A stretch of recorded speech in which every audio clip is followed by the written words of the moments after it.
Muy buenas tardes para todos. Desde Comedal y el Comité de Educación les damos la más cordial bienvenida al encuentro virtual del día de hoy. Agradecemos su participación y esperamos que esta charla sea muy productiva y del agrado de todos. En la tarde de hoy nuevamente nos acompaña la profesional Manuela Velázquez, quien nos orientará sobre ahorro e estrategias de inversión. Manuela, muy buenas tardes, ¿cómo estás? Nuevamente bienvenida a Comedal. Buenas tardes, Paola. Muchísimas gracias. Compartir la pantalla. Listo. Ahí se ve bien. Sí, ahí la estamos viendo. Listo. Arrancamos entonces. Claro que sí. Listo. Entonces, buenas noches para todos. Mucho gusto, pues, para las personas que no me conocen. Mi nombre es Manuela Velázquez. Como les contaba Paola, hoy vamos a hablar de ahorro y estrategias de inversión. La idea de esta charla, pues, es que sea, digamos, muy interactiva. Vamos a tratar cuatro temas principales. Vamos a hablar primero de sesgos emocionales que afectan a la hora de ahorrar, métodos y desafíos de ahorro. Vamos a hablar de cómo hacer crecer el ahorro a través de la inversión y finalmente cómo llevamos ese conocimiento del ahorro a que sea un hábito y sea un tema frecuente. Como les decía, les pido que voy a ir haciéndoles preguntas a medida que vamos conversando, que me vayan poniendo por acá en el chat si pueden esas respuestas para poder que sea, digamos, bien entretenido. Entonces, voy a empezar con la primera pregunta que necesito que me la respondan lo más rápido posible. ¿Listo? Es un ejercicio. Entonces, ¿por qué muchas personas no logran ahorrar consistentemente? Aquí piensen, si ustedes hoy ya lo logran hacer bien, entonces piensen en alguien que conozcan que de pronto no. O si de pronto ustedes son esas personas que tratan, pero un mes sí y el otro no, ¿cuáles son esos motivos por los cuales hoy no logramos ahorrar lo que quisiéramos? O a veces no nos alcanza lo suficiente. ¿Qué creen? ¿Qué se les ocurre ahí? Y si pueden, vayan escribiendo por el chat esas respuestas que yo los voy leyendo. Las deudas, total, el exceso de endeudamiento del gasto, por antojados, por emociones que nos de compras, por falta de planificación. Perfecto. Entonces, la primera que tengo por acá, digamos que fue una de las primeras que salió también, es porque el coste de vida está elevado. Y digamos que alguno dirá, pues ojalá yo pueda ahorrar, pero con lo que me gano, con eso es lo que me alcanza para vivir y lastimosamente no puedo ahorrar nada. Y sabemos que el costo de vida se ha incrementado, la inflación, el salario mínimo, listo.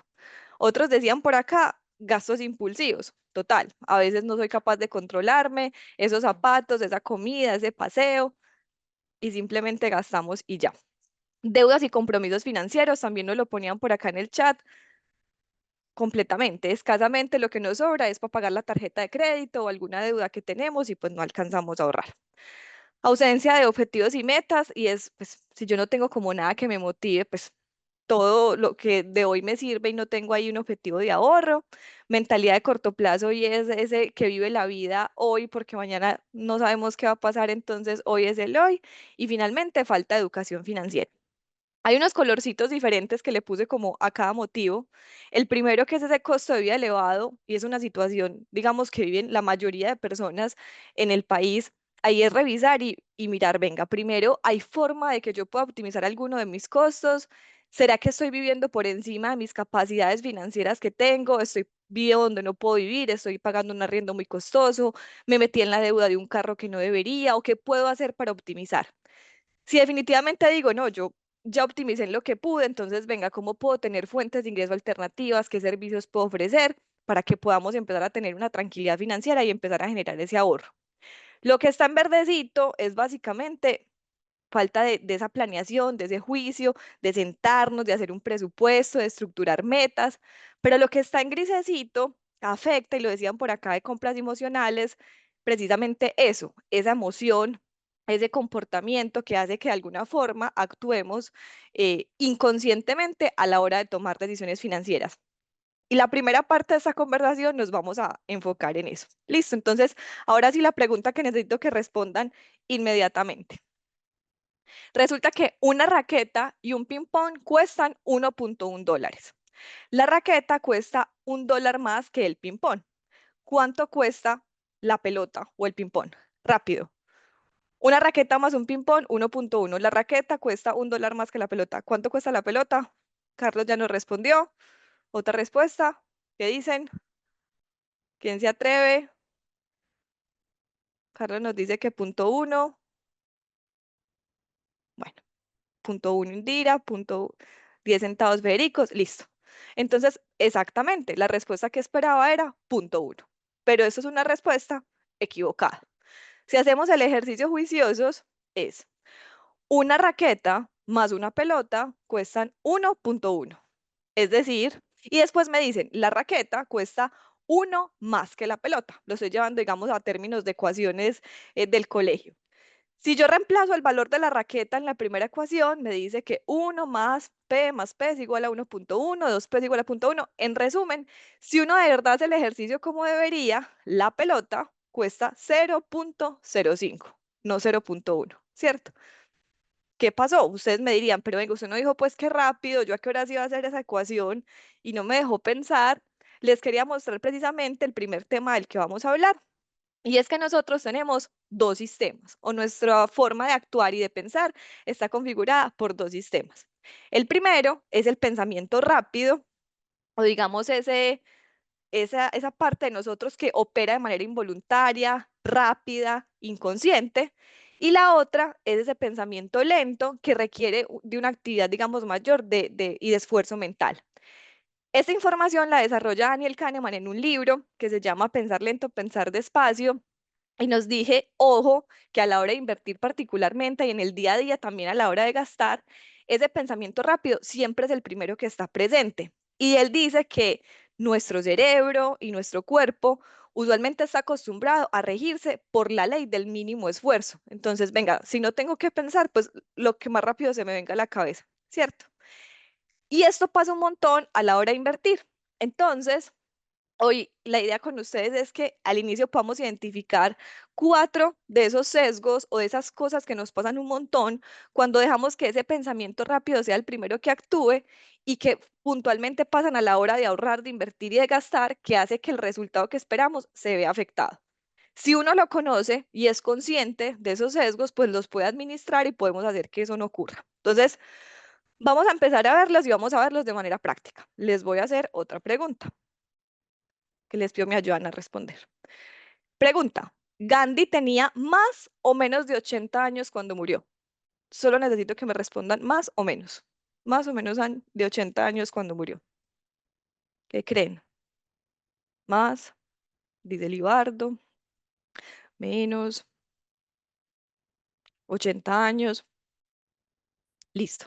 Ahora les voy a hacer una pregunta que quiero que la respondan con sinceridad. Listo.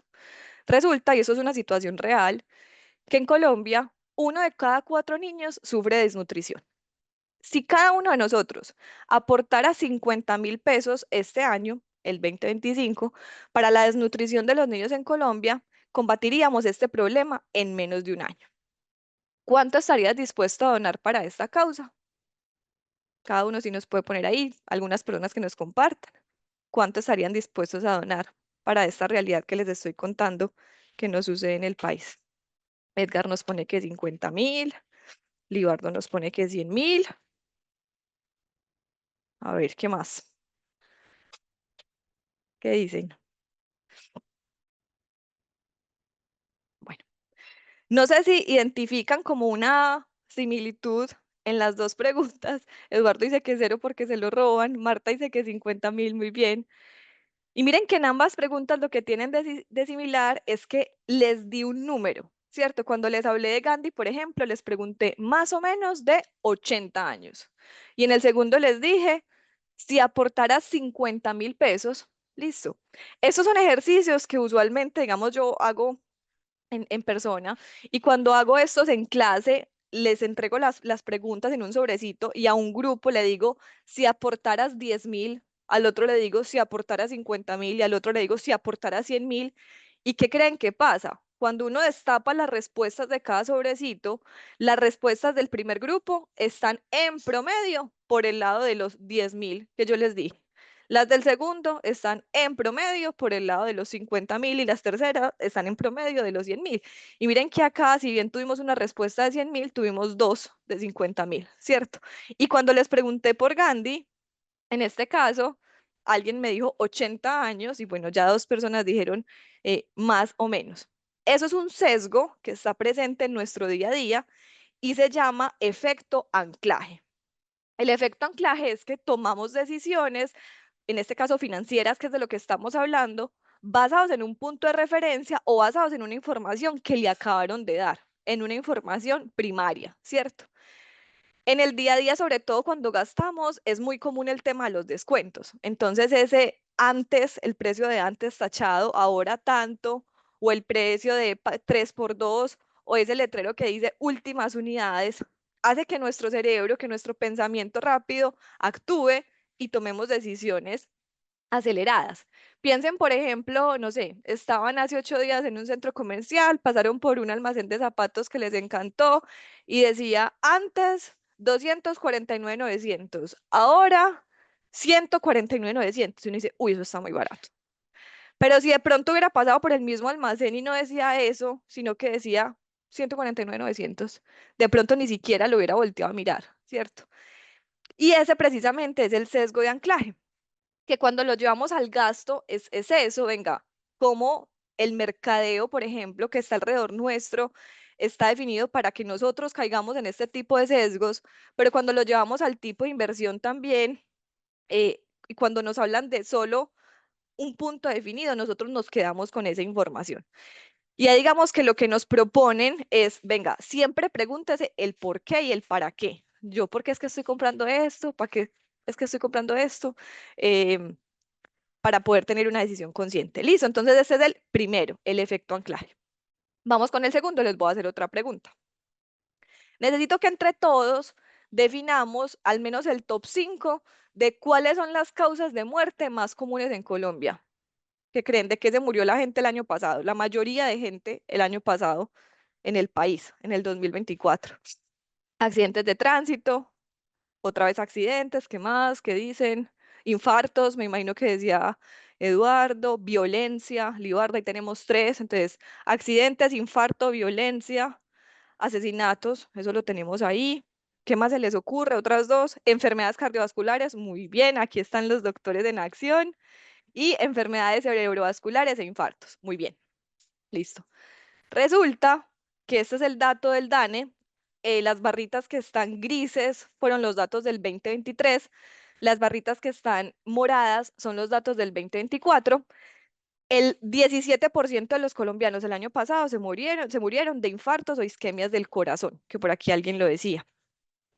Seguido de enfermedades cerebrovasculares. En tercer lugar, enfermedades crónicas de las vías respiratorias. Cuarto lugar, agresiones, homicidios, que lo hablábamos por acá. Quinto lugar, infecciones respiratorias agudas. Sexto, enfermedades hipertensivas. Siete, enfermedades del sistema nervioso. Octavo, un tumor maligno de los órganos, que este está relacionado con el cáncer. Noveno, accidentes de transporte. Y el último, diabetes, ¿cierto? Si vamos a las respuestas que entre nosotros dijimos, miren que tanto el accidente de transporte como las agresiones salieron y salieron de primeras. Y si vemos, es 5,3 veces más probable, o digamos que el año pasado con estadísticas reales se murió 5,3 veces más gente de enfermedades del corazón que de accidentes de tránsito, ¿cierto? Y cuando uno revisa por qué es eso, aquí vamos y encontramos el segundo sesgo. Y el segundo sesgo se llama sesgo de disponibilidad. Quiere decir que a veces tomamos decisiones, en este caso otra vez financieras, basadas en eventos recientes y memorables o en información que tenemos disponible, ¿cierto? Cuando en las noticias o en los periódicos nos muestran última hora, murió hombre de tantos años por un infarto del corazón en tal hospital. Nunca, ¿cierto? Siempre nos muestran accidente en tránsito, deja un motociclista herido, no sé qué, homicidio en la calle, ta, ta, ta, y es lo que estamos viendo todo el tiempo, todo el tiempo. Entonces, nuestro cerebro tiene esa información como la información disponible y por eso es lo primero que pensamos. Cuando se habla, por ejemplo, de estos ejercicios, digamos que estos son ejercicios que se hacen a nivel internacional, ponen el ejemplo de Australia que le preguntan a la gente, venga, ¿cuál animal es más peligroso? ¿Un tiburón o un caballo? Y la gente por derecha responde, un tiburón. Y cuando van y miran las causas de muerte, pues se muere mucha más gente por caerse de un caballo que por una mordida o lo que sea, un ataque de un tiburón. Listo, lo mismo, el tema de la información disponible. Cuando llevamos esto a la inversión, al ahorro, al gasto, entonces como inversionistas, cuando caemos en el sesgo de disponibilidad, estamos subestimando la probabilidad de eventos menos evidentes, que no quiere decir que sean menos probables, simplemente menos evidentes. También podemos creer que es más probable que vuelva a ocurrir un evento similar, es decir, algo que me han mostrado muchas veces, uno le da a entender que es más probable que eso vuelva a pasar, pero nuevamente no tiene nada que ver con la probabilidad, sino con un tema de disponibilidad de esa información. Cuando hablamos, por ejemplo, de inversiones, a veces tomamos la idea de invertir en una empresa que nos resulta familiar o que ha tenido una presencia destacada en los medios. Y si yo les preguntara, denme 3 acciones colombianas en las que invertirían y 3 acciones internacionales, probablemente me hablen de Nutresa, pues claro, la vemos todo el tiempo, no solo en las noticias con lo que ha pasado con los Gilinski, sino también en el mercado y en el día a día y crecimos con ese tipo de empresas, o me digan Bancolombia, porque también hace parte de nuestro día a día.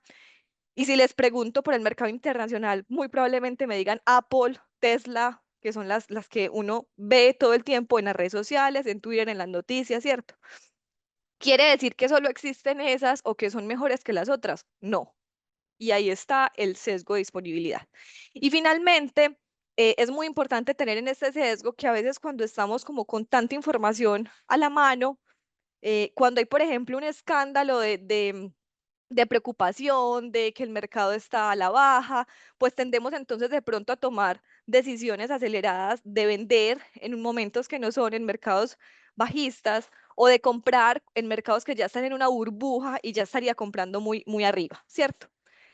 ¿Qué es importante acá? Venga, ¿qué fuentes de información consulto? Tratar de tener la información siempre completa, leer la noticia completa, buscar más de una fuente. Y esto también es importante cuando, digamos, es un tercero el que nos ayuda a tomar decisiones de inversión, preguntarle muy bien eso que usted me está diciendo, en qué está basado y en qué está justificado. Listo. Para el tercero vamos a ver un video, dura 2 minutos, yo se los voy contando porque el sonido no funciona, pero no importa. Este es un experimento que hacen usualmente con niños que han venido haciendo hace muchísimo tiempo. Em, es el test del masmelo, así se llama. Entonces, es una profesora, un niño, lo sientan en una salita, le ponen un masmelo como está ahí, y la profe le dice al niño que ahí tiene un masmelo, que si espera hasta que ella regrese sin comérselo, le va a entregar otro y se puede comer los dos, o si no, pues es decisión de él si se come ese que tiene ahí. Y los dejan esperando entre 15 y 20 minutos. Entonces miren las reacciones de lo que les empieza a pasar. Y váyanse imaginando qué podría ser ese masmelo para nosotros en el día a día con la plática que tenemos ahí disponible. Listo. Miren, esta ya se lo comió. Tratan de camuflar la mordida. Intenta, pero no.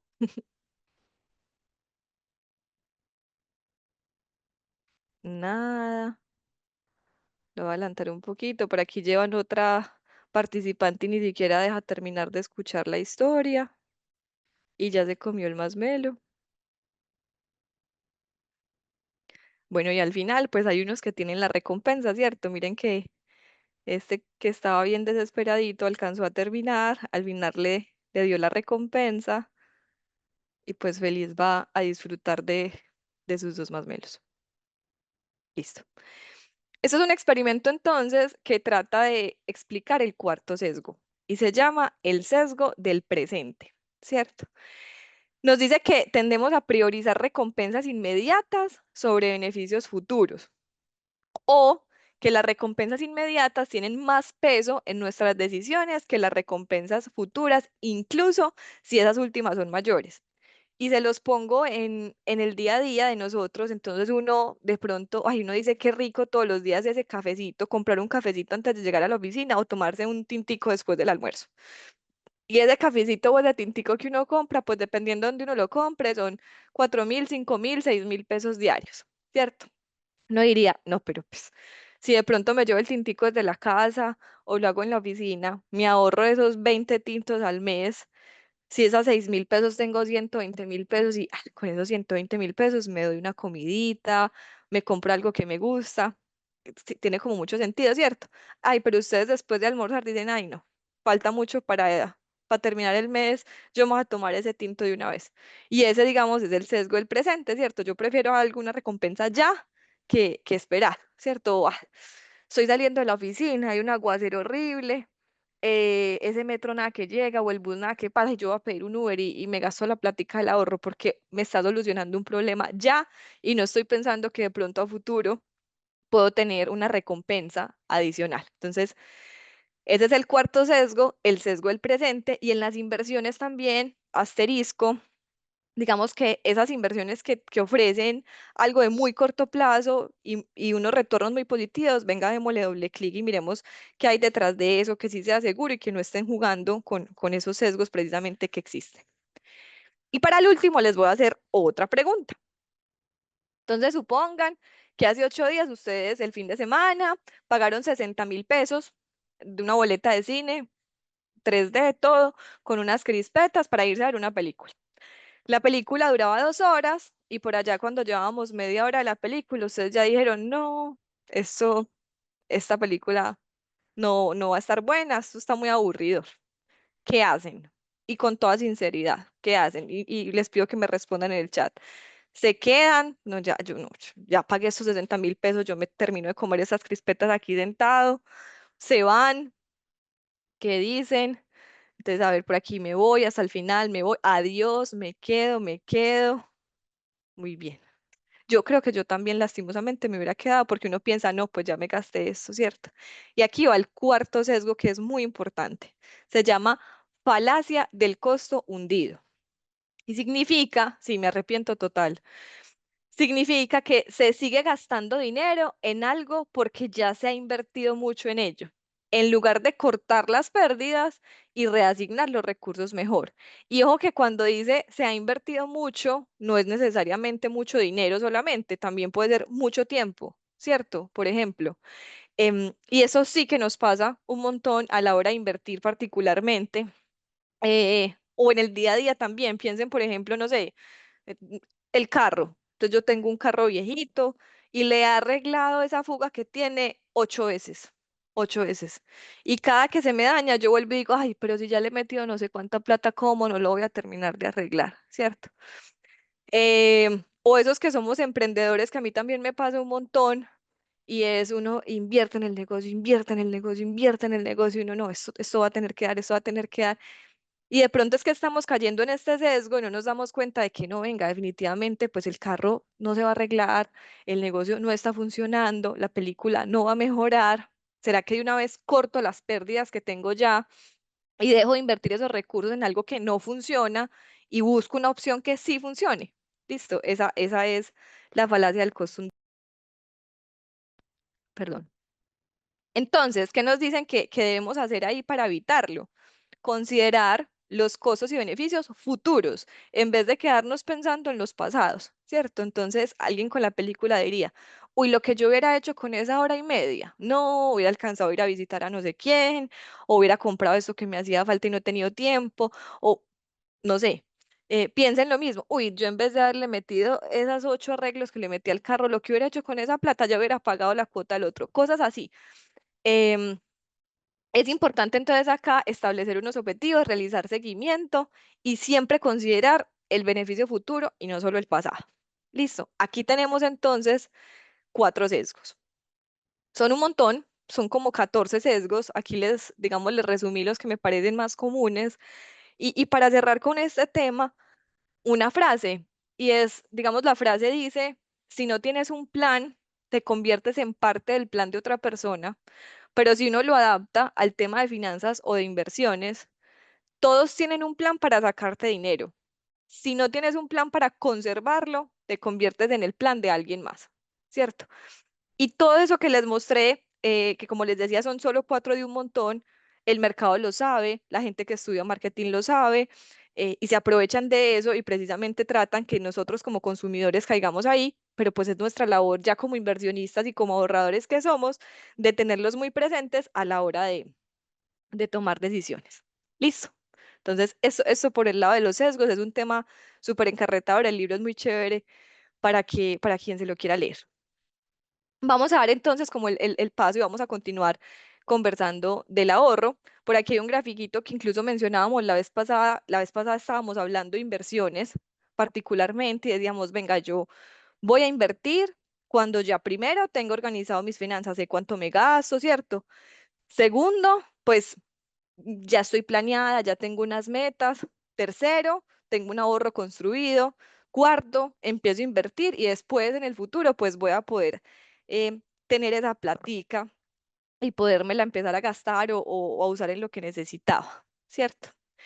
Y para eso, pues entonces, digamos que tenemos que tener muy claro, hoy estamos en más o menos el tercer momento del plan. Alguno de ustedes podrá decir, yo ya tengo ahorros, ya en un ratico les puedo contar qué hacemos con ellos. Otros dirán, no, yo apenas voy a empezar ese proceso y vamos a conversar de eso. Entonces, venga, vamos a empezar ese proceso. Y para saber cómo empezar ese proceso, entonces tenemos que entender que hay diferentes tipos de ahorros. Y que en esta ocasión, pues voy a atar esos tipos de ahorro de acuerdo al plazo, ¿cierto? Entonces, hay recursos que yo necesito rápido, allá. Y esos son recursos que vamos a llamar de corto plazo, que como les decía aquí, son para metas inmediatas. Yo tengo que pagar, no sé, tengo que pagar el tratamiento en 6 meses, para una emergencia, para vacaciones. Yo en diciembre me quiero ir con mi familia para tal parte. En general, son metas a menos de un año. Listo. Cuando hablamos de ahorro de mediano plazo, entonces ya uno ahí se le ocurren temas, por ejemplo, como mi educación, voy a hacer una maestría en 3 años, o voy a pensar en la educación de mis hijos, comprar bienes, y aquí no necesariamente bienes inmuebles, porque ahí de pronto puede ser una inversión de más largo plazo, sino que voy a invertir esto para mi consultorio, necesito hacer esta remodelación, listo. En algunas ocasiones también hablamos de mediano plazo para emprender mi negocio. Yo quiero emprender este negocio, pero venga que estoy madurando la idea y lo voy a hacer el próximo año, por ejemplo. Y nos dicen que este mediano plazo va entre 1 y 5 años. Cuando hablamos entre ese horizonte de tiempo, estamos hablando de mediano plazo. Y finalmente, largo plazo, entonces decimos, bueno, ya son metas más a futuro, voy a comprar mi casa, em, me voy a jubilar, ¿por qué no? ¿Cierto? Entonces son metas con un plazo superior a 5 años. Y los que estuvimos hace 8 días, yo me imagino que se les hace como conocido este grafiquito que teníamos acá. Y hace 8 días empezamos haciendo un ejercicio de perfil de riesgo, ¿cierto? Y en ese perfil de riesgo hicimos una encuesta con 7 preguntas y decíamos, pues hoy en este momento de mi vida en el que estoy, soy un inversionista conservador, o soy un inversionista moderado, o soy un inversionista mayor riesgo. Y dependiendo de lo que necesitáramos, entonces nos decían, venga, esos inversionistas conservadores, pues prefieren un tema más seguro, saben que la rentabilidad es más bajita, pero quieren preservar su capital. Esos que son moderados dicen, listo, un equilibrio, yo estoy dispuesto a arriesgar un poquito más. Y los mayor riesgo dicen, no, yo necesito de rendimiento, yo estoy dispuesto a sufrir esos movimientos del mercado y esas fluctuaciones, pero estoy buscando una rentabilidad mayor. Y se los puse igual porque en este caso están relacionados, ¿cierto? Y si se acuerdan, hace 8 días hablábamos que los tipos de activos los relacionamos en tres, o los deberíamos analizar en tres características, que no sé si se acuerdan. La primera es el riesgo, la segunda es la rentabilidad y la tercera es la liquidez, ¿cierto? Y hablábamos que tener lo mejor de los tres mundos, el activo más rentable, el menos riesgoso y el más líquido es imposible, ¿cierto? Entonces, que dependiendo de nuestro perfil de riesgo, le damos prioridad a uno de los tres o balanceamos uno de los tres para poder invertir.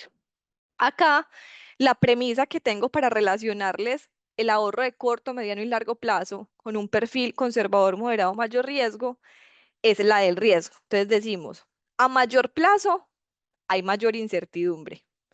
A mayor incertidumbre, hay mayor riesgo. Y al tener mayor riesgo, hay menor perdón, hay mayor rentabilidad. Entonces, mayor plazo, mayor incertidumbre, mayor riesgo, mayor rentabilidad. Listo. Teniendo esa premisa, entonces, pues cuando decimos, venga, yo necesito un ahorro de corto plazo, entonces decimos, usted debería buscar una inversión conservadora. Y ahí hablábamos, por ejemplo, teníamos una grafiquita que relacionaba riesgo y retorno. Decíamos, los fondos de ahorros, los CDTs, hay unos fondos de inversión colectiva que si bien los teníamos por allá en la mitad de la gráfica, hay fondos de inversión colectiva conservadores que invierten en activos de bajo riesgo. Entonces ahí, digamos, tendríamos atadas esas estrategias de inversión.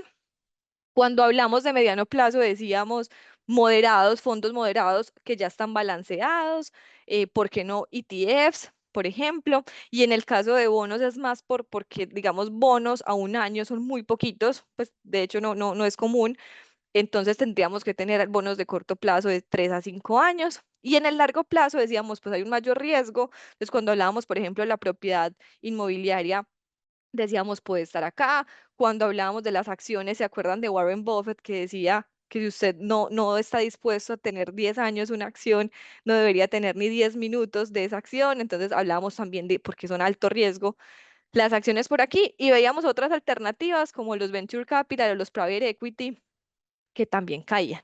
Listo, entonces teniendo esto claro, venga, si yo ya sé mi horizonte de ahorro si es corto, mediano y largo, y eso está relacionado con un tipo de activo, yo puedo ir a planear mi ahorro, ¿cierto? Y para planear ese ahorro, entonces miren que estamos como entre la intersección de estos dos planes, hay varios métodos y desafíos. Hay un método, digamos, muy conocido, que yo creo que ya lo han visto por ahí, que es el método 50-30-20. Entonces, ese método dice como, venga, empecemos por aquí. Usted ya debe saber cuánta plática se gana neta, digamos, después de pagar impuestos. Listo.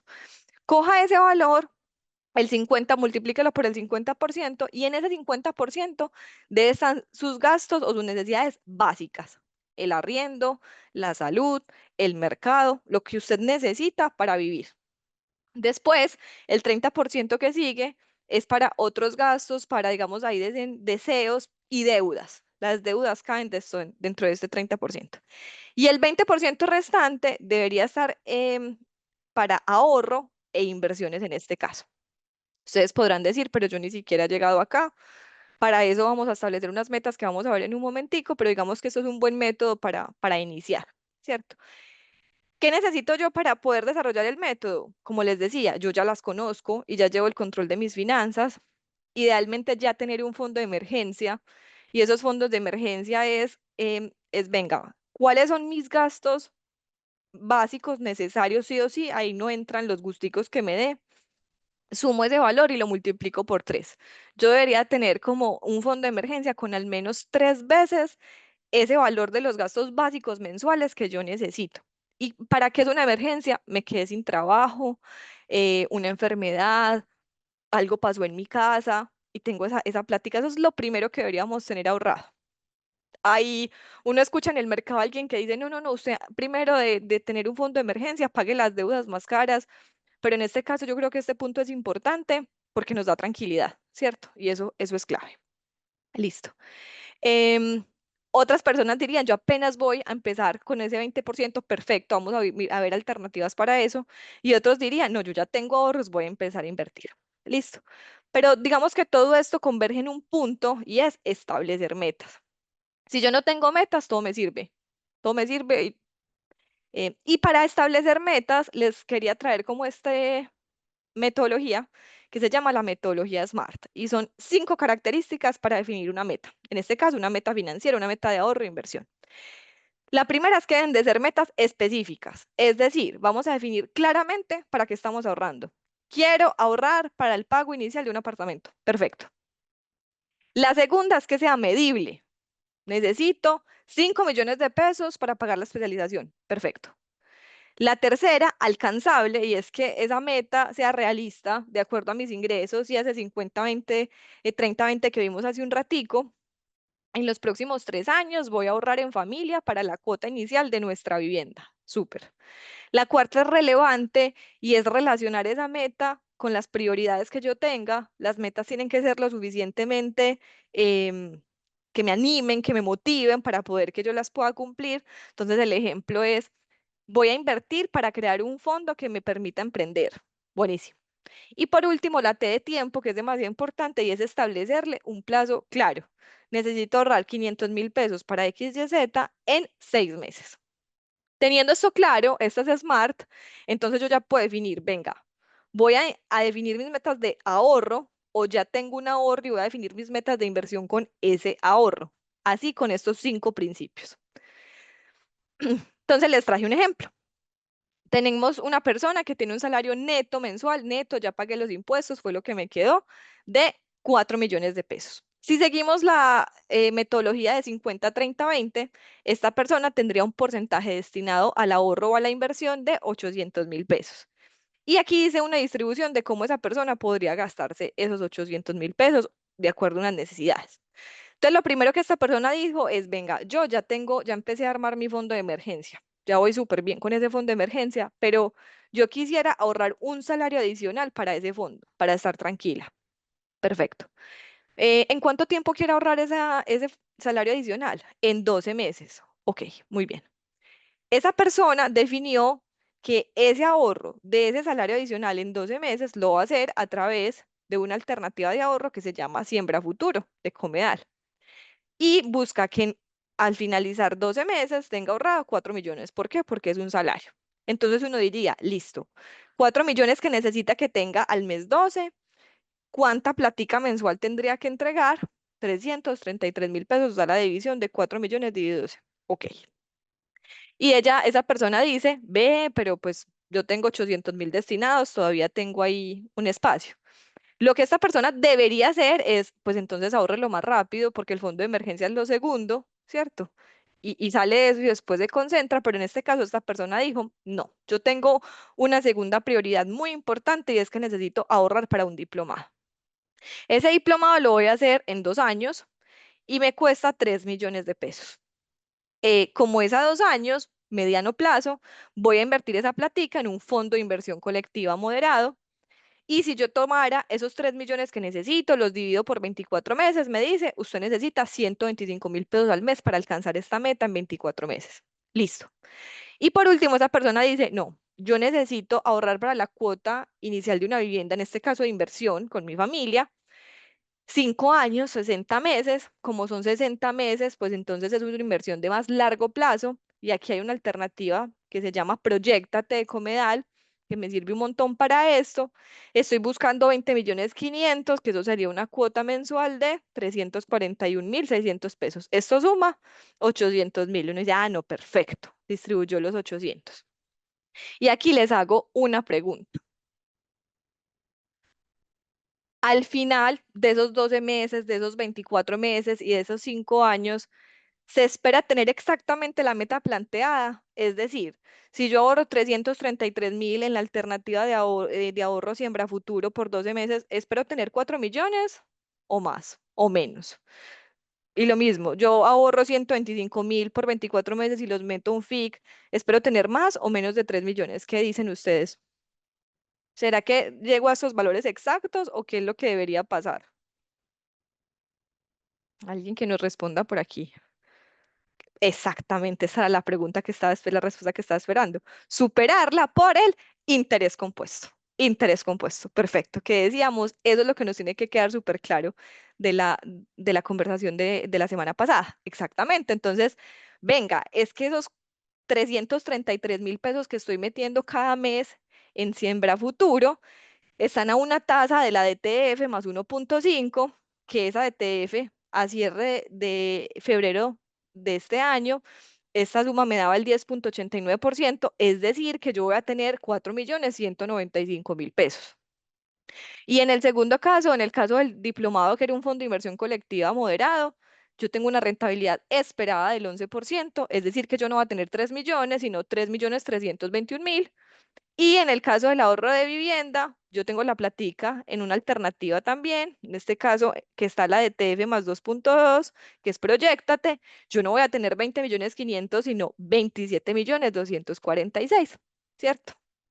Y acá les quiero mostrar el ejercicio. Yo les voy a compartir este archivito, o Paola se los comparte con las memorias, porque ustedes dirán, pero pues claro, Manuela, tan fácil, usted iba a hacer este ejercicio y usted hizo para que esto le diera 800.000 pesos exactos. Les puse esta plantillita para que ustedes puedan definir las metas, les pueden cambiar los nombres, al ahorro uno le pueden poner vacaciones, al ahorro dos le pueden poner especialización, lo que sea. Pueden cambiar el salario neto mensual, no son 4 millones, son 5 millones por decir algo. Eh, entonces, perdón, con 5 millones, él le dice, usted puede ahorrar 1 millón al mes. Y miren que esta frasecita que dice acá te dice, puedes ahorrar más. Estás ahorrando 800.000 y deberías poder ahorrar 1 millón. O si yo le digo, no, es que mi salario es de 3 millones de pesos, él dice, tu ahorro es superior al monto destinado. Tienes 600.000 pesos para el ahorro y estás diciendo que necesitas 800.000. Esa es la primera parte de la plantillita que ahí les queda. Pero la segunda es, venga pues, entendamos, esta plantilla se llena con lo que pongan acá automáticamente.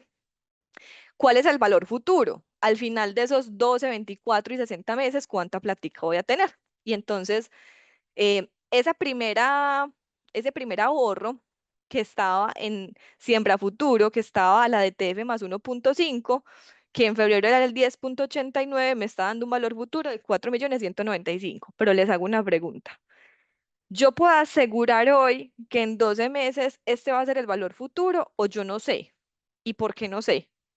¿Qué dicen? Yo estoy segura que es el 10.89 y así va a seguir siendo el mes entrante y el que siga y el que siga y el que siga, o yo no sé. Entonces, es variable, exactamente, Carlos, no se sabe. Como esta rentabilidad estatal, la ETF varía y yo no sé. Usualmente hablamos, y está pasando una cosa súper particular con la ETF en este momento en la economía. Usualmente la ETF, acuérdense que la ETF es el promedio de CDTs a 90 días, es una tasa que sale cada semana, está muy correlacionada con la tasa del Banco de la República, ¿cierto? Entonces, si el Banco de la República baja la tasa, usualmente las entidades que captan CDTs bajan su tasa de captación. La IBR, que es la otra tasa, el indicador bancario de referencia, que es la tasa que se prestan entre bancos, lo mismo, usualmente está muy cerquita de la tasa del Banco de la República. Pero últimamente con la ETF está pasando que ha venido subiendo. Pero, ¿por qué?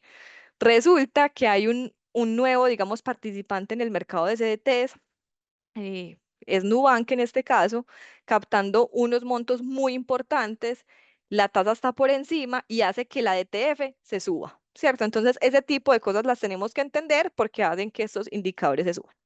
¿Qué les quise traer? Les quise traer un simulador, aquí está, por ejemplo, para el ahorro uno durante 12 meses, la ETF, cuánto mes a mes se va causando.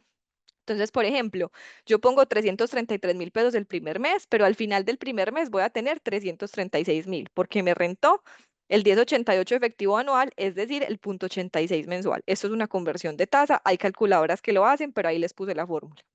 Al mes siguiente yo ya tengo 336.000 más otros 333, tengo 669.000 pesos que se me conviertan en 675 y así sucesivamente. Y miren que al final del mes 12, el valor que tengo es exactamente el valor que por fórmula me da. ¿Por qué les puse esto? Porque aquí podemos jugar con la ETF. Entonces voy a hacer una copiecita para no dañar la plantilla y podérselas compartir. Entonces yo digo, no. Con esto que está pasando, que Manuela nos está contando de la ETF, yo creo que el otro mes va a subir al 9 y el que sigue se va a mantener. Pero yo sí creo que el Banco de la República va a caer, va a tumbar las tasas y el mercado se va a acomodar y ya no van a haber unas captaciones tan grandes y de ahí para allá va a quedar al 7%. Estoy diciendo cualquier cosa, ¿cierto? Entonces resulta que si es así, al final del mes 12 yo no voy a tener 4.195.000, sino que voy a tener 4.165.000, ¿cierto? Y uno dirá, ah, pero ahí no pasó nada, ¿cierto? No pasó mucho porque es un movimiento en 12 meses que no es muy significativo.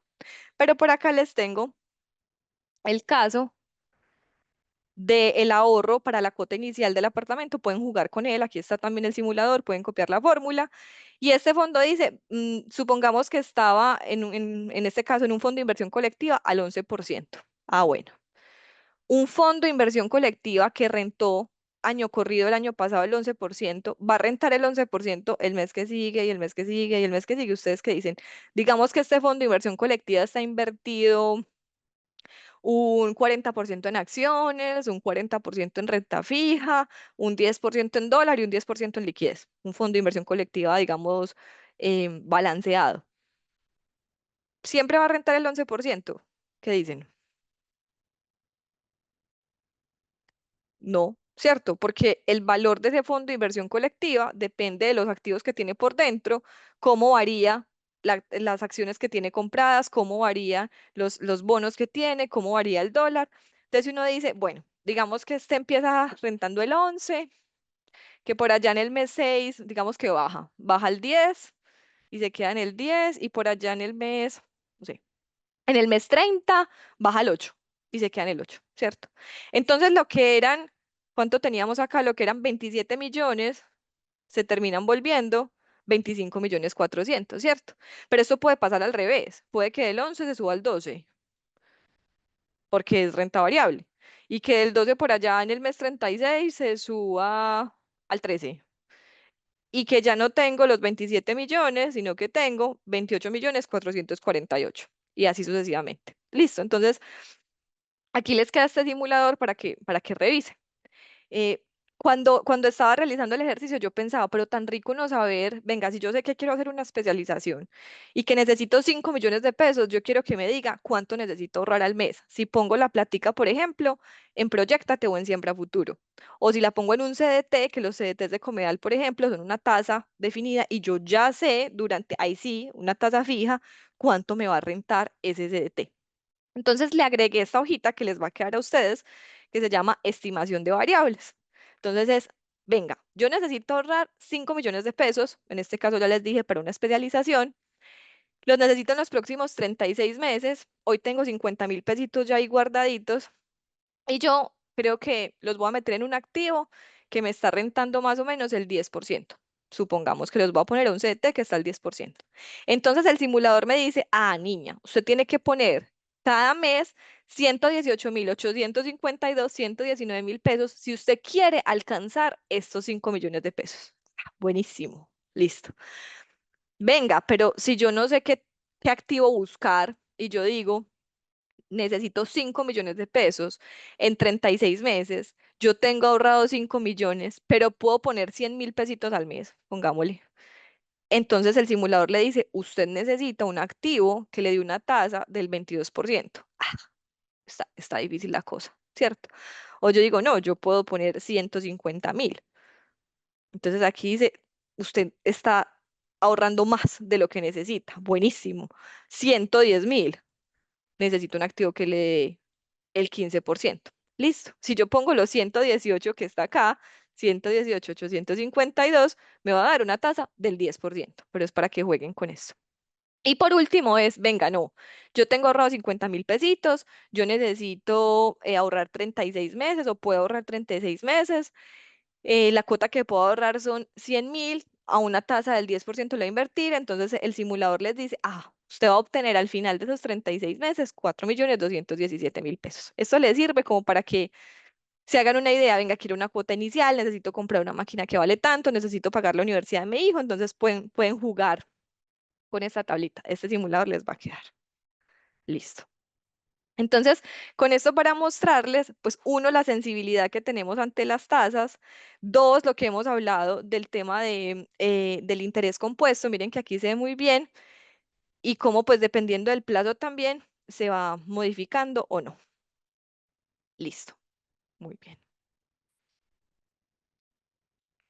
Entonces, en términos de métodos, acabamos de ver el método 50-30-20, que es para distribuir cuánto necesito y puedo ahorrar. Lo segundo es un ahorro por objetivos, que ya lo acabamos de ver también con las metas SMART. Es mucho más fácil cuando yo digo A, B, C, D, en qué voy a hacer los ahorros y para qué los necesito. Tercero, idealmente que sea un ahorro escalonado. Entonces hoy nosotros empezamos con ese 20%, pero si vemos que somos capaces de optimizar los gastos y podemos tener unos recursos adicionales, o si puedo reinvertir porque el interés compuesto me los permite, pues entonces va siendo un ahorro cada vez mayor y eso es maravilloso. Y esta cuarta me parece muy chévere, este método de ahorro, porque para algunas personas es muy difícil tener la costumbre de ahorrar o de cada mes invertir tanto o pasarle un bolsillo o lo que sea. Y es la alternativa del ahorro automático, ¿cierto? Y es, venga, yo puedo configurar una transferencia automática para que una parte de mi salario apenas me pague en la quincena o apenas yo me pague porque soy un emprendedor, eso vaya a mi ahorro. Aquí, por ejemplo, una alternativa súper chévere.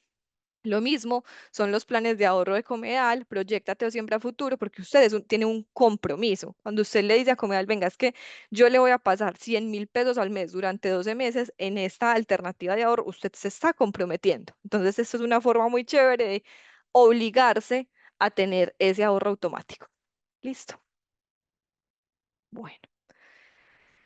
Entonces, teniendo esto presente, la semana pasada hablamos de unas alternativas de inversión, pero no hablamos ni de los montos mínimos que se requerían, ni de las comisiones que cobran en el mercado, ni de pronto algunas rentabilidades históricas que tienen. Entonces, hoy se las quise traer algunas para que nos hagamos una idea de, listo, yo ya sé mi meta, ya sé cuánto puedo ahorrar, ya sé el plazo, ahora me alcanza para invertir en acciones, me alcanza para invertir en estos fondos. La comisión es muy alta o no es muy alta y eso es lo que les quiero mostrar. Entonces vamos a empezar por esas inversiones de corto plazo que digamos en su mayoría son inversiones conservadoras. Entonces, cuando hablamos de corto plazo, acuérdense, son recursos que necesito a menos de un año. Entonces, lo primero es, venga, yo casi que los necesito en algunas ocasiones a la vista. Es decir, que si yo mañana necesito la platica, yo la pueda retirar. Hay muchos fondos de inversión colectiva, que tienen características de alta liquidez. Es decir, que a su vez esos mismos fondos invierten en activos de corto plazo, en CDTs, que nos permiten a nosotros como inversionistas tener el recurso a la vista, es decir, cuando yo lo necesite.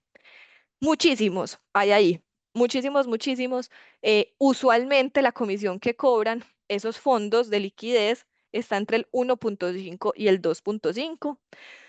Usualmente nos exigen una inversión mínima desde 50.000 pesos, existen unos desde 1.000 pesos literal.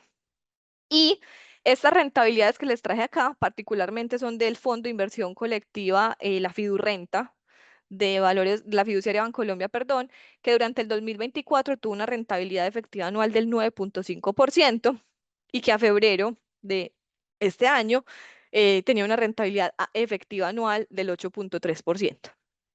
Entonces, también decíamos que esos fondos de corto plazo, conservadoras, digamos que lo primero que deberían buscar es preservar el capital. Y si en el 2024 fue el 9.5, ¿cumplió o no cumplió inflación? ¿Qué dicen? ¿Cuánto fue la inflación del 2024?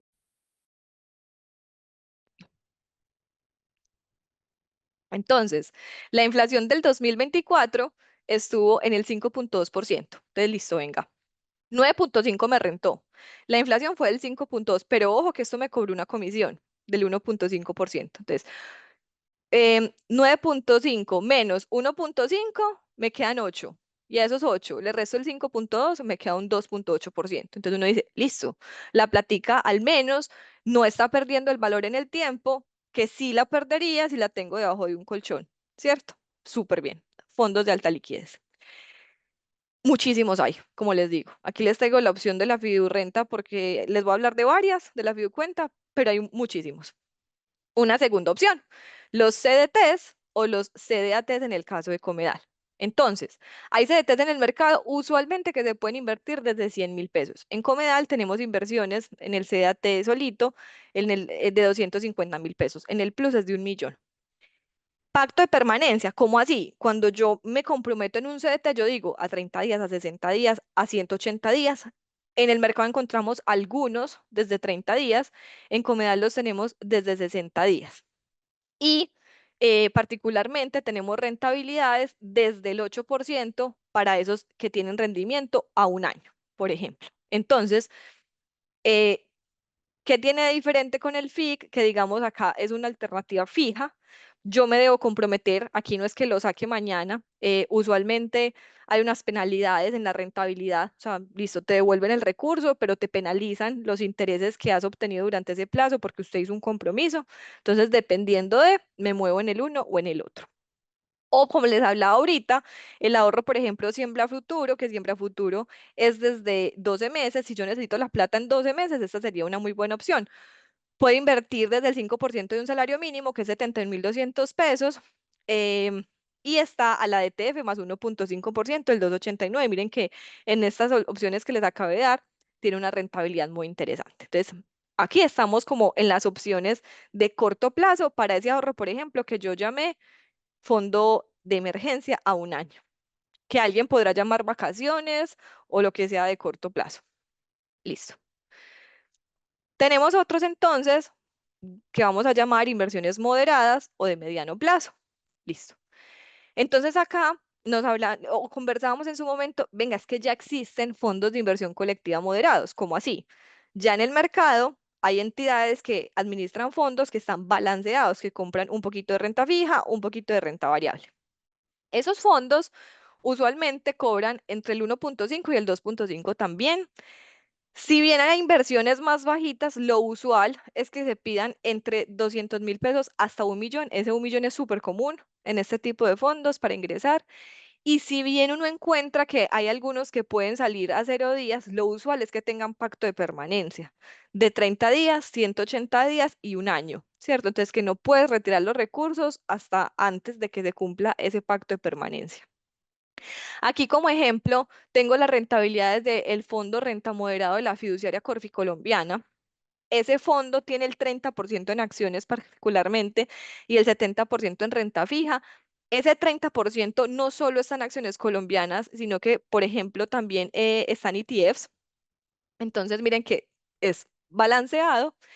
Y de estos sí que hay en el mercado fondos de inversión colectiva. Les voy a dejar también el link y cuando Paula se los comparta de esta página, se las voy a mostrar. Es un poquito pesada, pero esta es una página, digamos, del gobierno donde pone como a disposición de todos nosotros datos de todos los fondos de inversión colectiva vigilados, ¿cierto? Ponen el nombre de la entidad. Entonces, por ejemplo, aquí pues primero nos muestra que la entidad es el BBVA, el nombre del fondo, el tipo del fondo y pone las rentabilidades del último año, del último 6 meses, del último mes. Entonces, alguien con tiempo o lo que sea puede decir, venga, yo me voy a descargar estos datos y voy a empezar a filtrar. Los que me dan las rentabilidades más de la inflación, los que son de ese administrador que a mí me gusta, una exageración de datos que los iba a descargar para hacer unos gráficos bacanos. 2.300.000 datos, tiene 300.000 datos, tiene esta base, pero es chévere pues para que la tengan y la puedan revisar. Listo. Entonces, como les decía, fix moderados, un montón. Y aquí también me serviría la alternativa que hablamos ahorita de siembra a futuro, porque Siembra Futuro tiene desde un año hasta 48 meses. Entonces, si yo aquí necesito la platica para la especialización, que es a 24 meses, es una opción súper buena. Listo. En el caso, por ejemplo, que la necesitara 36 meses, miren que aquí hablábamos de un año, era de TF más 1,5. Aquí estamos hablando de 36 meses, es de TF más 1,75, entonces ya es una rentabilidad mayor. Listo. Estas son las inversiones moderadas.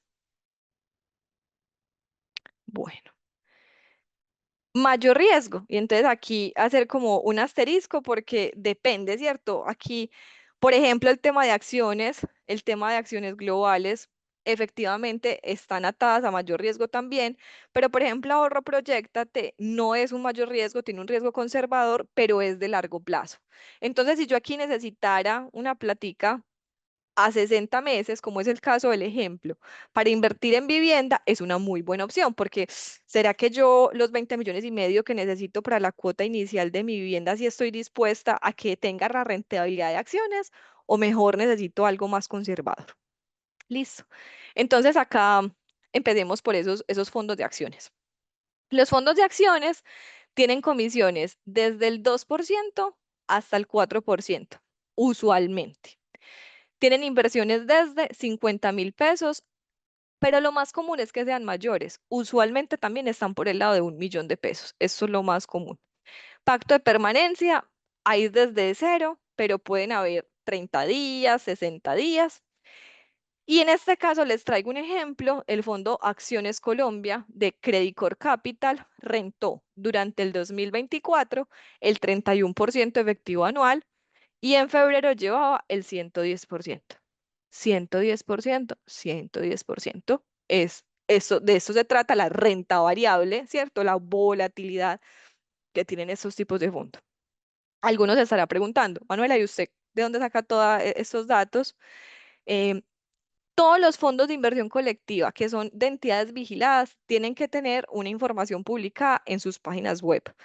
Tienen un documento que se llama la ficha técnica. Les voy a mostrar el de Acciones Colombia, por ejemplo, que lo tengo por acá. Son documentos pues como feitos, pero tienen una información muy, muy interesante. Entonces, esta es la ficha técnica del Fondo Acciones Colombia de Credit Corp. Dice que el fondo inició por allá en el 2012. Listo. Acuérdese que cuando invertimos en un fondo, nosotros compramos unidades de un fondo. Entonces, este fondo dice cuántas unidades tiene en circulación y cuánto vale el fondo. Y al mismo tiempo nos dice cuál es el valor de la unidad. Por ejemplo, en este caso, el tipo de participación A, ya les voy a explicar qué es esto, dice que el valor de la unidad es de 23.419 pesos. ¿Cuándo? Al 28 de febrero del 2025. O sea que si yo quiero invertir en este fondo, no sé, 100.000 pesos, que no tiene mucho sentido, pues, pero es para el ejemplo, yo alcanzo a comprar 4 unidades de este fondo. Listo, cuando invierto en un fondo de inversión colectiva, invierto en unidades del fondo. Miren que este fondo particularmente tiene diferentes participaciones. Así como hablábamos la vez pasada que hay diferentes acciones y que dependiendo del tipo de acciones hay derecho a dividendo, derecho a voto, digamos que acá los fondos también tienen tipos de participaciones y usualmente es dependiendo del tipo de inversionista, ¿cierto? Entonces, hay inversionistas, por ejemplo, institucionales que pueden invertir en fondos. ¿Cómo así? Un fondo de pensión puede invertir en un fondo. Un inversionista extranjero de un fondo extranjero puede invertir en un fondo. O las personas de a pie como nosotros, que en este caso digamos que sería el tipo de participante A. Miren lo que dice. Este fondo tiene 1.771 participantes A, 2 de eso. Uno dice, eso es un institucional y 12 es otro institucional. Listo.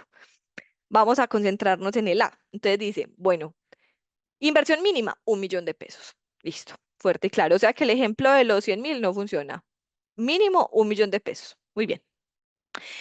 Tiempo de preaviso para el retiro, 2 días. Y no sé si a alguien se le ocurre por qué. ¿Por qué en las acciones es de 2 días el tiempo de preaviso? Si, por ejemplo, en lo que hablábamos ahorita, que en los fondos de liquidez yo saco la plata cuando yo quiera, porque en las acciones tengo que avisar 2 días y no 0 días. Mm, ¿Alguien sabe? A ver si alguien nos pone algo en el chat.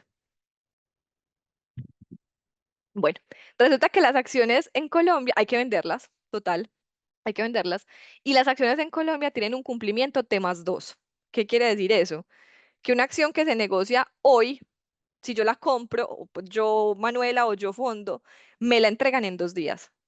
Y si la vendo, digamos que se demora hasta 2 días para entregársela al que la compró. ¿Listo? Entonces, pues particularmente es por eso.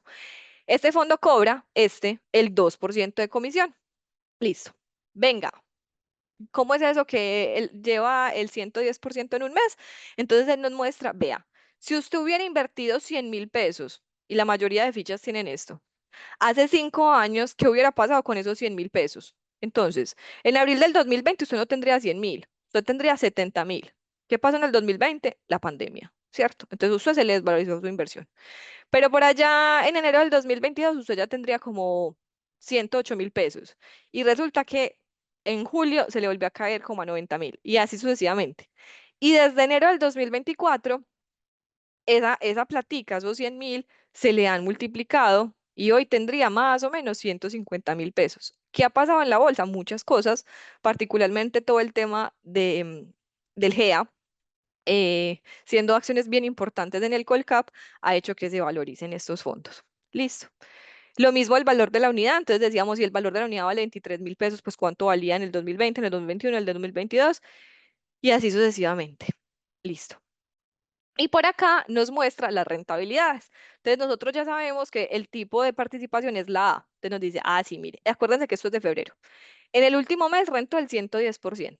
En los últimos 6 meses, el 52%. Año corrido, es decir, 2025, el 143%. Últimos 12 meses, el 44%, y así sucesivamente. ¿Cierto? ¿Y por qué? ¿Y esto en qué está invertido? Entonces, cuando uno va y mira, ah, mira, entonces tiene casi que todo en Colombia, obvio, se llama Acciones Colombia. Y cuando uno mira en qué sectores está, tiene el 58% en el sector financiero, el 24% en el sector real y el 18% en Nación. ¿Cómo es eso? Nación, Ecopetrol fijo. Abajo está el top 10, debe estar el top 10 de las inversiones del fondo. Entonces, miren, este fondo al 28 de febrero del 2025 tenía el 26% en acciones de Bancolombia. Preferenciales ordinarias, no sé. El emisor de las acciones es Bancolombia. El 13% en Grupo Sura, el 12% en Argos, el 9% en ISA, otro 9 en Semargos, 9% en Ecopetrol, 5,8 en el Banco de Bogotá, 5,48 con esta debe ser el ADR de Bancolombia, o sea, la que está en Estados Unidos listada. Ecopetrol nuevamente, este es el ADR de Ecopetrol. ADR son, hay empresas colombianas que tienen listadas sus acciones en la Bolsa de Valores de Nueva York a través de un instrumento que se llama ADR y el Grupo de Energía de Bogotá. Aquí tenemos el 98% del fondo. Listo. Por ejemplo, no sé si alguien sabe qué está pasando con Nutresa últimamente. ¿Alguien ha visto por ahí qué está pasando con Nutresa? La asamblea acabó de pasar, ¿cierto? La asamblea de accionistas de Nutresa y se aprobó en la asamblea que iba a haber una recompra de acciones de 130.000 pesos, pues a 130.000 pesos, que la junta aprobó que la empresa le recompre al público el 1% de las acciones en circulación a 130.000 pesos. Eso ha hecho que en el último año ya la acción de Nutresa particularmente lleve más del 20% en valorización, ¿cierto? Entonces, por eso este tipo de cosas pasan. Listo. Por aquí Marta nos está diciendo que no es muy poquito en 5 años, 50.000 pesos. Claro, miren, pues precisamente veíamos qué pasaba. Ha sido momentos que estuvo por debajo, por arriba, por debajo, por arriba. Y es muy poquito, depende. Si tú entraste en el 2023, entraste a 90.000 pesos y hoy tienes 150.000 pesos, casi que se te duplicó la inversión, ¿cierto? Pero si tú entraste, no sé, hace 5 años uno puede decir, uy, esperé 5 años para que se me valorizara, pero ojo pues que se valorizó por 3, ¿cierto? Entonces hay que hacer, venga, ¿cuánto fue la inflación en esos 5 años? ¿Cuánto pagué de comisión? Eh, y hacer la cuenta bien hechecita. Listo. Entonces, de todos los fondos que les he hablado, existen estas fichas técnicas y ustedes podrían entrar a revisarlos. Rápidamente, ¿cómo más puedo invertir en acciones? Entonces, la semana pasada alguien hablaba del e-trading de Bancolombia. Ustedes pueden abrir una cuenta en el e-trading de Bancolombia a partir de 200.000 pesos. Ustedes solitos serían quienes compran y venden ahí. Eh, ¿Qué es importante tener en cuenta? La comisión. Entonces, para montos de hasta 16.700.000 nos cobran una comisión de 50.000 pesos masiva por transacción. Y para montos mayores a eso, la comisión es del 0,3% masiva. Mucho, poquito, depende, ¿cierto? Entonces, 50.000 pesos en 100.000 son súper distintos a 50.000 pesos en 15 millones. Muy importante a la hora de hacer una inversión. Uno se emociona y compra hoy una, mañana otra, pasado mañana otra para entretenerse porque eso es muy emocionante y lo que hace es pagar comisión, pagar comisión, pagar comisión. Entonces, eso es clave. Hablamos también de TRI la semana pasada. TRI puede abrir una cuenta desde 1.000 pesos. La comisión es de 14.875 pesos por cada compra o venta de hasta 5 millones. Y si la compra o venta es mayor a esos 5 millones, nos cobra el 0,25% masivo. En TRI se pueden comprar acciones locales y hay un par de acciones internacionales listadas. Listo. ¿Qué más inversiones de mayor riesgo? Entonces, hay fondos que invierten, por ejemplo, en activos internacionales, en dólar, bueno, o en acciones de otras bolsas. Usualmente, digamos, muy parecido la comisión entre el 2 y el 4, las inversiones también desde 50.000 pesos. Y les traigo el ejemplo de un fondo de valores Bancolombia, se llama Renta Sostenible Global. Durante el 2024 rentó el 24%, pero ojo, el último mes, febrero del 2025, el menos 21%. ¿Qué es esto? Renta variable, ¿cierto? Aquí está la volatilidad de estos activos y esto es lo común que uno pueda ver a la hora de invertir en mayor riesgo. Y cuando hablamos de largo plazo, nuevamente, no mayor riesgo, sino largo plazo, está el ahorro Proyectate de Comedal como una excelente opción, con un plazo mínimo de 5 años. La inversión mensual debe ser el 10% del salario mínimo, entonces hoy son 142.350 pesos, pero eso se va, pues a medida que pasan los años, se va ajustando con la inflación, es importante. Se permiten abonos adicionales y esto es clave. Las cesantías, me entró la prima y yo puedo hacer un esfuercito adicional. Se permiten. Y dependiendo del plazo, va rentando desde la ETF más 2.2 hasta la ETF más 3. Listo. Una excelente alternativa. Por ejemplo, para lo que vimos de la cuota inicial, es una súper buena opción. Y tengo otras que les quería mostrar como unas variaditas que hay en el mercado. Eh, Estas primeras es un fondo de factoring, se los mencioné muy por encimita. Hay varios también en el mercado. No sé si todos saben qué es el factoring, pero es una operación en la que existe un emisor de una factura, un pagador de una factura. Les voy a poner un ejemplo. Emite una factura Colanta al Éxito. El Éxito le dice, o digamos la factura tiene un plazo de hasta 90 días, ¿cierto?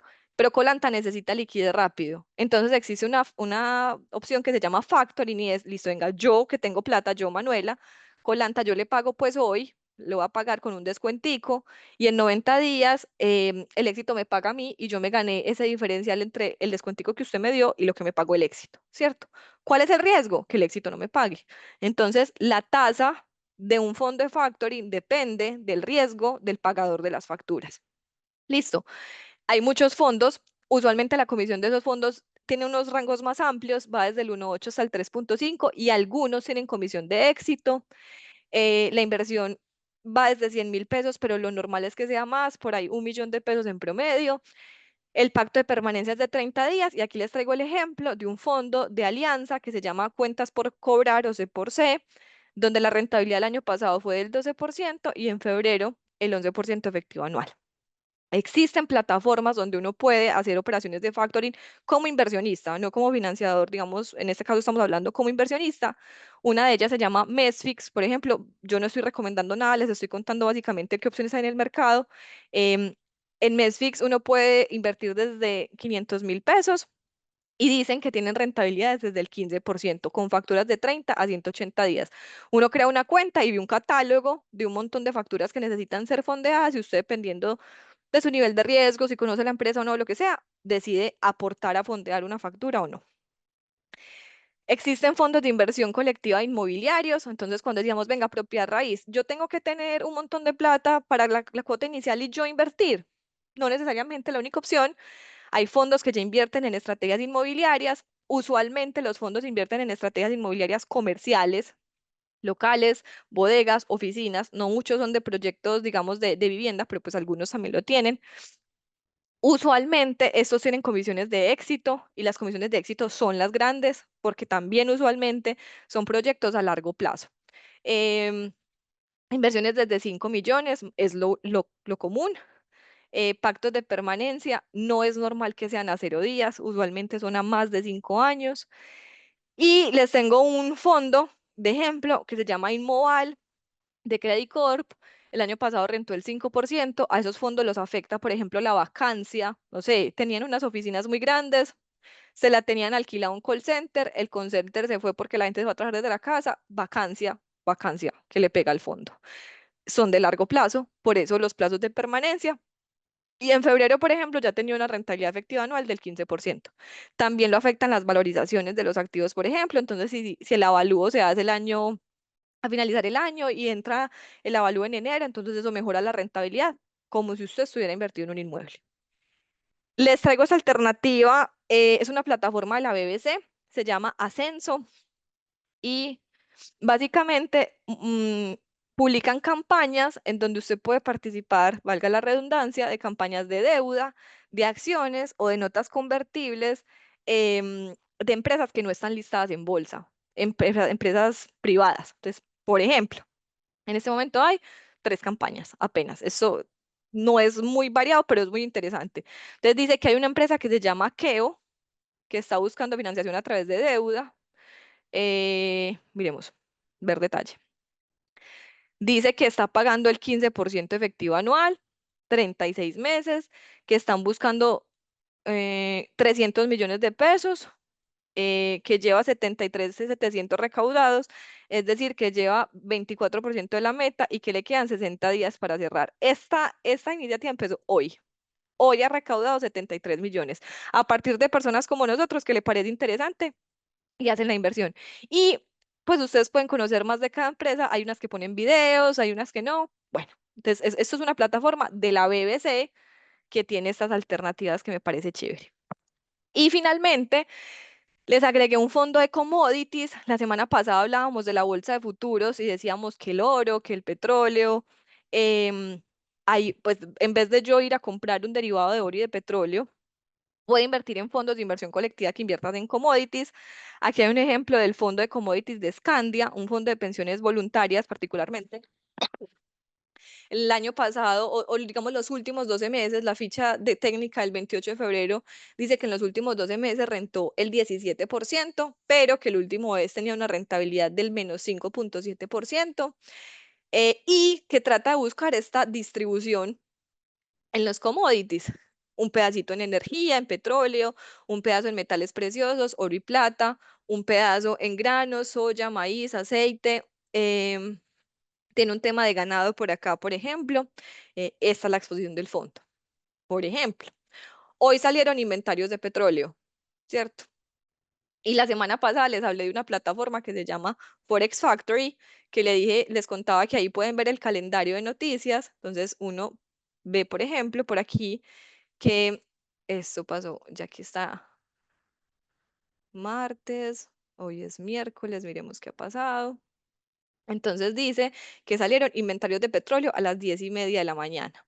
Dice que se esperaban 0,8 millones de barriles y salieron 1,7 millones de barriles, ¿cierto? Entonces, eso inmediatamente le pegas el fondo.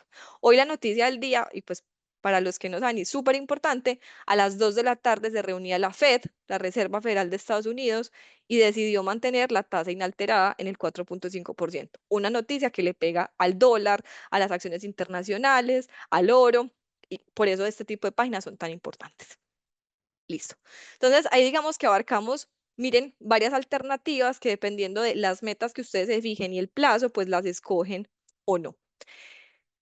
Había quedado con una tarea yo la semana pasada, era el tema de revisar los impuestos. Por acá, Héctor Ascenso es de alto riesgo. Digamos que es de alto riesgo por el hecho de que son compañías que no están listadas, ¿cierto? Que no conocemos. eh, Tienen una rentabilidad interesante que es el 15, pero el hecho de estar respaldado por la BBC, digamos, da tranquilidad, ¿cierto? Y pueden ver también ahí campañas pasadas que la mayoría han sido exitosas. Entonces, a mí me parece una alternativa chévere. Listo, los impuestos. Entonces, lo primero, el 4 por mil, ¿cierto? Entonces, sabemos que hay 4 por mil en retiros. Cuando, digamos, esos retiros se hacen en entidades financieras o en una cuenta que no está exenta, sabemos que hay unos topes, ahí tendríamos que pagar 4 por mil. Importante que en Comedal, por ejemplo, cuando hablamos del CDT, el 4 por mil lo asume Comedal, el CDT Plus lo asume el asociado, pero en la mayoría de las otras inversiones hay 4 por mil.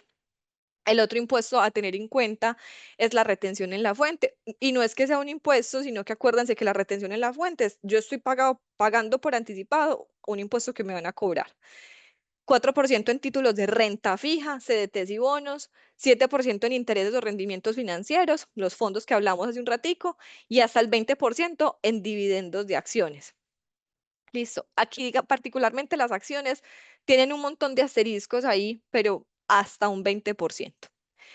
En temas de la declaración de renta, digamos que si al momento de yo hacer la declaración, yo tengo una inversión activa, yo no la he cerrado, eso, tanto el rendimiento hasta la fecha como la inversión, va y incrementa el valor de mi patrimonio y entonces dependiendo de ese valor de mi patrimonio, pues yo pago un impuesto de renta.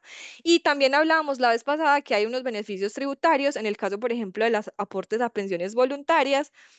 Esos aportes son considerados renta exenta, lo que reduce la base gravable del impuesto a pagar.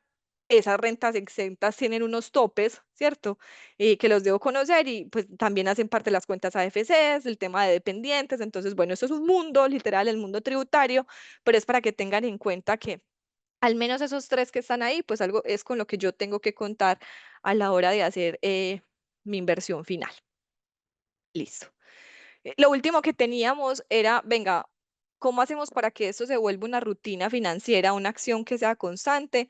Y aquí pues como 4 tips, el último es mi favorito, pero vamos en orden. Entonces, lo primero, yo tengo que ser muy juiciosa de ese presupuesto que me planteé al principio y ojalá más adelante tener una sesión de esos presupuestos en donde yo mire cada semana qué facturas tengo por pagar, si estoy desajustada en lo que había presupuestado, porque si yo dejo hasta el final, pues ya no hay nada que hacer, pero si yo semana a semana voy mirando y digo, uy, me gasté de más esta semana en el mercado donde ajusto, o qué tengo que hacer, o este fin de semana no voy a poder gastarme tanto, eso es importante.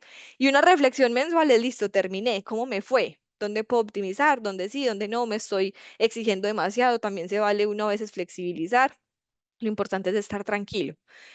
Lo segundo es el propósito y es, venga, vincular la inversión a un propósito emocional, plantearse una meta. Digamos que hay personas como más emocionales y dicen, estos papelitos, em, las noticas, yo voy a poner la meta ahí, voy a pegarla en un lugar que la vea todos los días. Entonces, si estoy ahorrando para esa cuota inicial, motivación por esa cuota inicial y nos ayuda a evitar los sesgos que hablamos al principio.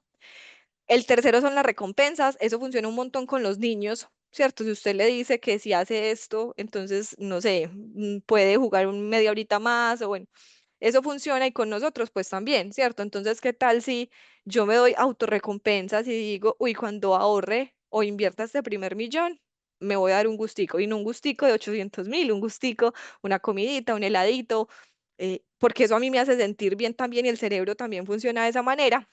Y el último, que me gusta un montón y que lo pueden hacer ustedes en sus consultorios o en sus empresas, es los círculos de inversión. Cuando, cuando somos más de uno, cuando hay un factor social de por medio, el compromiso se refuerza. Entonces, cuando juntos decimos, venga, que es que todos estuvimos en la charla con Comedal y vamos a empezar a ahorrar y a invertir juiciosos, y cada semana, ¿vos cómo vas?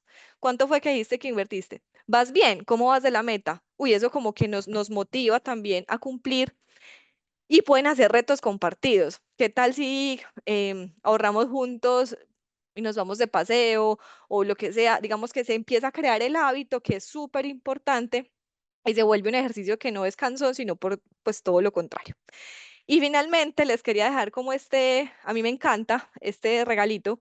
em, Alguno lo ha conocido por ahí, creo. La alcancía del millón. Las alcancías a nosotros no nos gustan porque las alcancías, acuérdense que no nos preservan el capital, entonces lo llamamos el ahorro del millón. Es el último formatico que está, o la última hoja que está en el formato de Excel que les voy a compartir.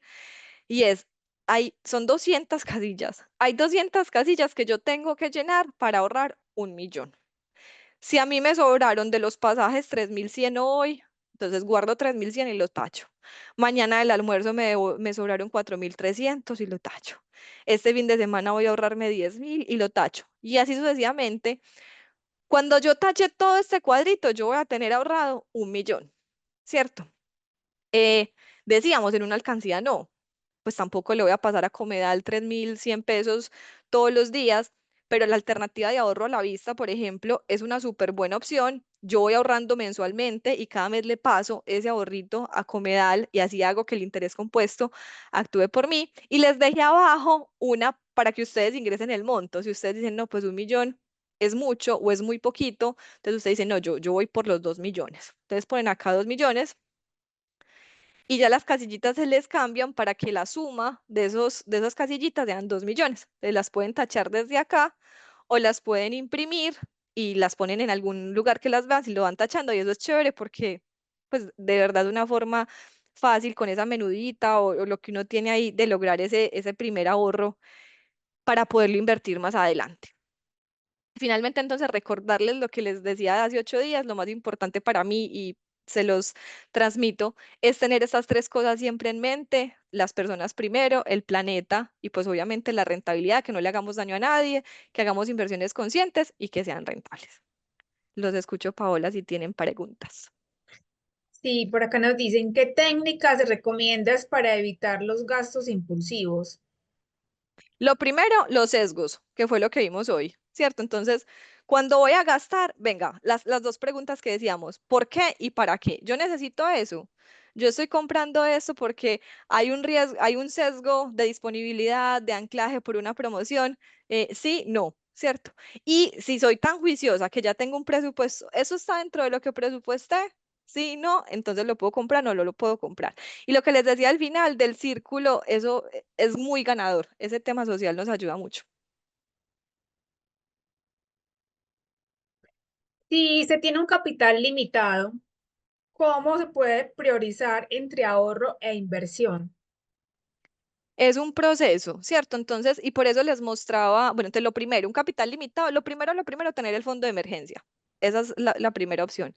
Listo. Después, digamos que hay una línea gris en ese ahorro, por ejemplo, que hablamos de las cuentas de Comedal, de los CDTs, de los ahorros, digamos, conservadores, porque estás invirtiendo y por eso nos estamos ganando un interés compuesto. Pero cuando ya damos ese salto a inversiones un poquito más arriesgadas, ahí lo que les sugeriría es tener de pronto un capital más representativo, ¿cierto? No solo contar em, con ese 20% que ahorré dentro de un año, sino un 20% que llevo ahorrando 1 o 2 años para que pueda distribuir en diferentes niveles de riesgo. Entonces, yo ya ahorré 1 o 2 años y ya de ese 100% que tengo, el 30% se lo voy a pasar a inversiones, digamos, de más largo plazo. Entonces, ahí ya puedo pensar en acciones, en los fondos de factoring y seguir teniendo lo otro en conservador para siempre pensar en poder conservar ese capital.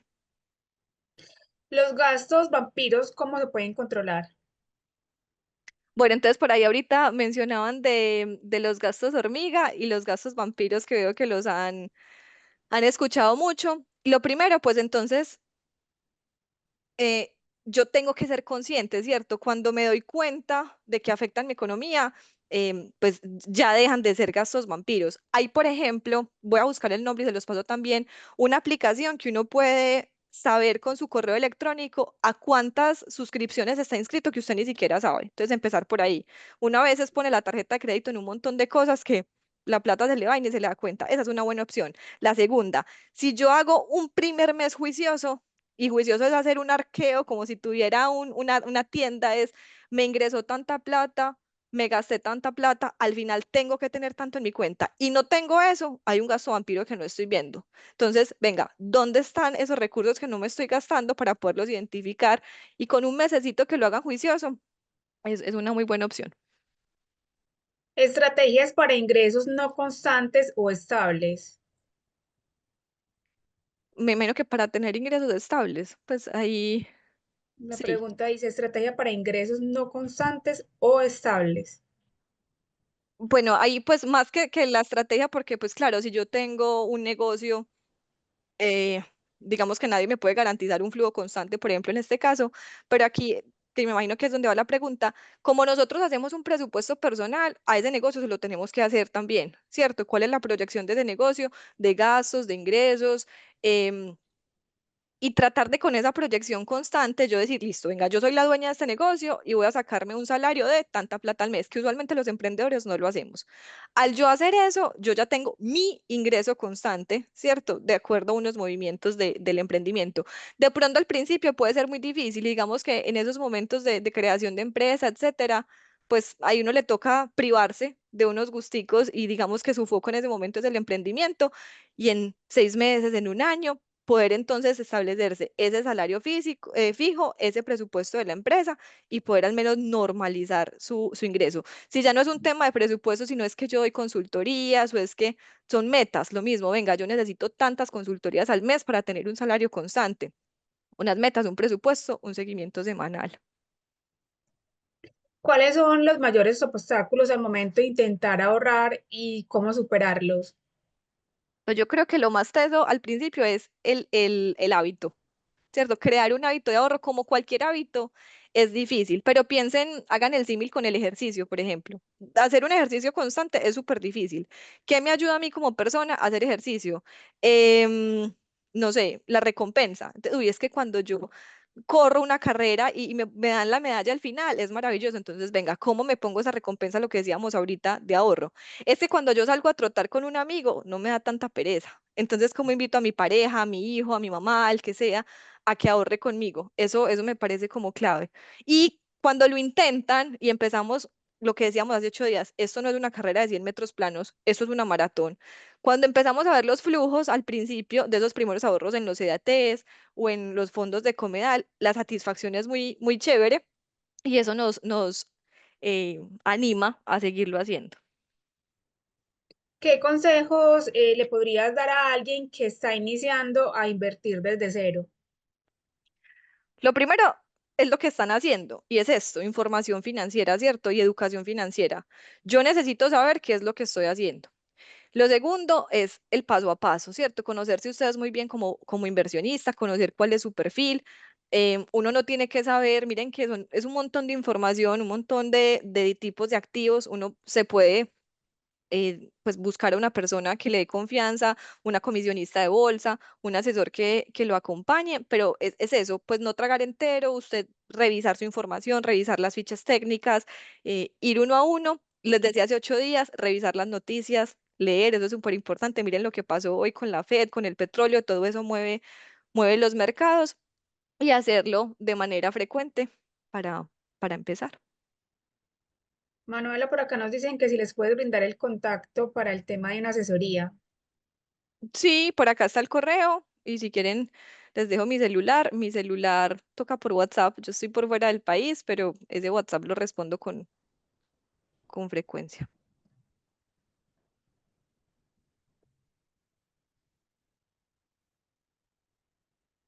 ¿Algo más? Por acá nos dicen, ¿se debe incluir en el pensum escola la educación financiera? Uy, total. Eso es un tema. Pero saben que, pues claro, ojalá, ¿cierto? Pero yo también pienso que con los hijos y todo, digamos que eso empieza en casa, ¿cierto? Em, si uno, por ejemplo, a los niños les enseña desde chiquitos, no sé, les doy una mesada de lo que yo pueda, de 2.000, 3.000, 5.000 pesos a la semana, y con él le explico que si quiere gastarse algo el fin de semana, pues es de su mesada, o si prefiere ahorrárselo para comprar eso que quiere, yo le voy creando el hábito, digamos, a mis hijos y esas pequeñas cosas hacen la diferencia, pero de acuerdo pues que ojalá fuera un tema que viniera desde los colegios, pero en casa tenemos una responsabilidad muy grande ahí. Vale, Manuela, muchísimas gracias. No tenemos más preguntas. De pronto, para ya ir finalizando, un último consejo que les puedas dar a los asociados que están acá aún conectados. No, pues lo que hablábamos la vez pasada, pues empezar, ¿cierto? Siempre es el mejor momento de iniciar es ya informarse. Comedal tiene unas alternativas muy chéveres y usar todas las herramientas. Yo creo que esto que les vamos a mandar, Paola, está cargadito. Usar el Excel, Ujú. entrar y revisar esos fondos que están ahí, toda la información que está disponible. Bueno, por acá nos acaban de hacer una última pregunta. ¿Qué opciones recomiendas de inversiones en el exterior? Y yo ahí pues hago un asterisco como importante que incluso debía ser desde el principio, digamos que yo no debo recomendar ninguna inversión, eso no se puede, ¿cierto? Nosotros no podemos recomendarlo. Pero en inversiones en el exterior, así como acá hay comisionistas, pues que para invertir en locales, nuestras mismas comisionistas locales tienen opciones internacionales. Uno, entonces, si uno lo puede hacer lo que hablábamos, si esa misma persona de confianza o esa misma entidad de confianza con la que invierto me da opciones internacionales, maravilloso. Dos, digamos que cuando ya yo la quiero hacer de manera independiente, hay un tema de impuestos que tengo que tener en cuenta. La tributación afuera es completamente diferente a la tributación de acá. Entonces, sí puede estar expuesta a activos internacionales a través de compras locales, súper chévere. Entonces decíamos que en TRI podemos comprar acciones que están afuera o puedo invertir ahí estaba el de Bancolombia, pero Credit Corp, todos tienen fondos internacionales. Esa sería como un primer buen paso, hacerlo desde entidades que estén en el país. Vale, a todas las personas que nos están preguntando que si la charla queda grabada, recuerden que al día siguiente de todos los encuentros se les envía la encuesta de satisfacción con el enlace también de la grabación del encuentro que queda en nuestro canal de YouTube, la presentación del encuentro, o sea, las memorias y en este caso pues también las herramientas financieras que nos comparte cada panelista y en el caso puntual de hoy, Manuela. Bueno, desde el Comité de Educación les agradecemos la asistencia al encuentro virtual de esta noche. Esperamos que la charla haya sido del interés y del agrado de todos. A Manuela nuevamente, muchísimas gracias por acompañarnos en esta charla y por brindarnos tan valiosa información para todos. Muchas gracias a ustedes, que estén muy bien y feliz noche. Gracias, una feliz noche para todos, que Hasta descansen. luego.